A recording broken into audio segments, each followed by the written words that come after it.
Okay. Welcome students for this experiment on study of chip formation in metal cutting. In this experiment, we will study the different types of chips formation for various input parameters. In theory, we have seen that in metal cutting, when there is a contact between tool and workpiece, we will get three types of chips. First is continuous chip, second is discontinuous chip, and third is continuous chip with built-up edge. In this experiment, we will study the type of chip formation without the application of cutting fluid and second with the application of cutting fluid. We will have the three input parameters. First is cutting speed, second is feed, and third is depth of cut. And we will measure the thickness of the chip, then chip thickness ratio, that is R, and the shear angle for the cutting. So this we will have for the without the application of cutting fluid and with the application of cutting fluid. Now let's see some input control parameters on the lathe machine before starting the experiment. Okay, now for this lathe machine, we will have the three control parameters or input parameters. First is RPM, second is feed, and third is depth of cut. RPM for this machine can be set from this control. Okay, so we have the different range of parameters. So starting from 45 RPM to the 1500 RPM we are having.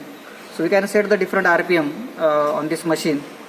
So any RPM can be set as per our requirement. So as per our experiment. So you can select the RPM from this control. Then the feed. You engage the lever with this 1, 2, 3, 4, 5 and you refer this chart of this machine. So by referring this chart we can set the feed also. So feed can be set on this machine with the help of this control. So these two parameters, first is RPM and second is the feed. So these two parameters are there for the experiment. Now the third parameter, that is depth of cut now. Now we'll see how the depth of cut is set. Depth of cut. So we'll see how the depth of cut is set. So for setting the depth of cut, first we have to take the reference of the tool with respect to the workpiece. So you can see, so tool is in contact with the workpiece and we can see, so 0 is matching here. So with this cross feed mechanism, okay, I will move the tool away from the workpiece and now whatever is the depth of cut we are having, now suppose we require the depth of cut of 1 mm. So 0 is there. Now you can see here how to set the depth of cut of 1 mm. Okay, so it is rotated by 1 mm. Okay, so this tool will move 1 mm perpendicular to the axis of the tool, axis of the lathe machine, so that depth of cut of 1 mm is set. So when you set the depth of cut of 1 mm, actual material removal will be 2 mm. Okay. Now let's see the chip formation now. We'll start without the cutting fluid first and then we'll take the reading with the cutting fluid. Okay, now automatic feed is started and you can see now first reading is taken without the cutting fluid. So whatever chips are coming, we will collect the chips in the paper. So with the auto feed and the required control parameter, so first reading is taken without the cutting fluid.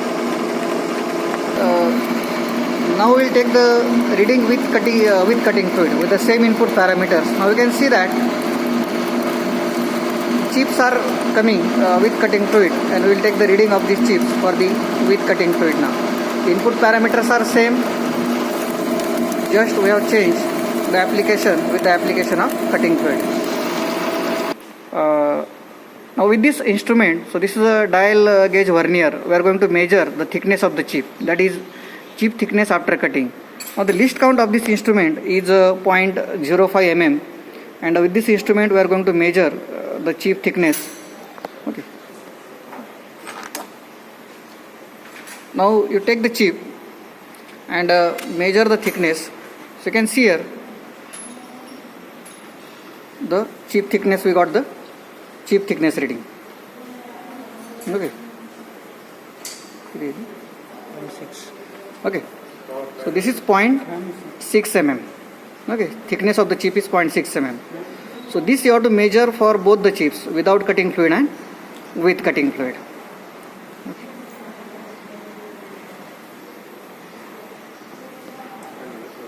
Okay. So this is how we have to measure this chip thickness for various parameters, that is in cutting RPM, then feed and for depth of cut. Okay. Now let see the reading that we have obtained with the application of cutting fluid and without the application of cutting fluid. So we selected the three input parameters: feed, RPM and depth of cut, that is shown in the table. So RPM we selected as 70, 190 and 490. Feed we selected as 0.1 mm per revolution, 0.12 mm per revolution and 0.15 mm per revolution. And depth of cut we selected is 2 mm, 1.5 mm and 1 mm. Okay. So for now input parameters are same for table A and table B. Table A is without the application of cutting fluid and table B is with the application of cutting fluid. Now this chip thickness we calculated or we measured from the experiment.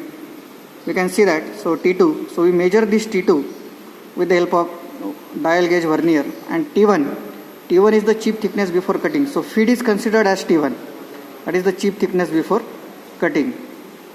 And the second observation made is the type of chip. So what type of chip is produced, that is also recorded in this table. So in the first case we got the discontinuous chip, in the second case we got the continuous chips, and in the third case also we got the continuous chip. Okay. Similarly you can see for the second table, table B. Okay. Now you have to do the calculations for cutting speed. So we know that cutting speed is equal to pi dn by 1000. N is already known. Diameter of the job you have to measure before the experiment, so we can get the cutting speed. Chip thickness R is equal to T1 by T2. So T1 is the feed that we are considering, and T2 we have measured from the experiment. Okay. So from this you will get the R, T1 by T2. And shear angle phi, we know that phi is equal to tan phi is equal to r cos alpha upon 1 minus r sin alpha.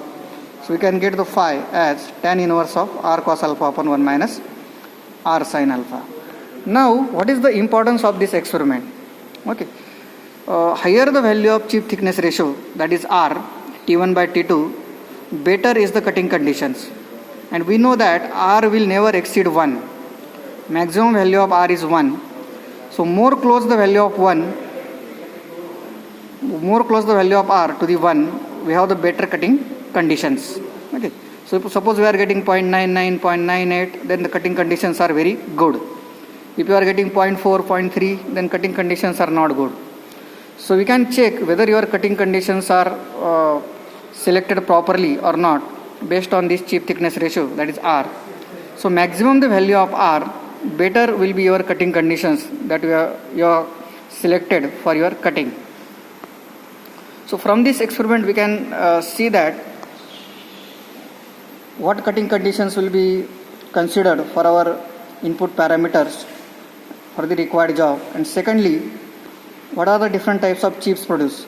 We know that continuous chips with built-up edge is not required, or it is not desired in the cutting, because it will lead to the tool failure or the machining, unfavored machining conditions during machining. So this is what your first experiment about the study of chip formation. Thank you.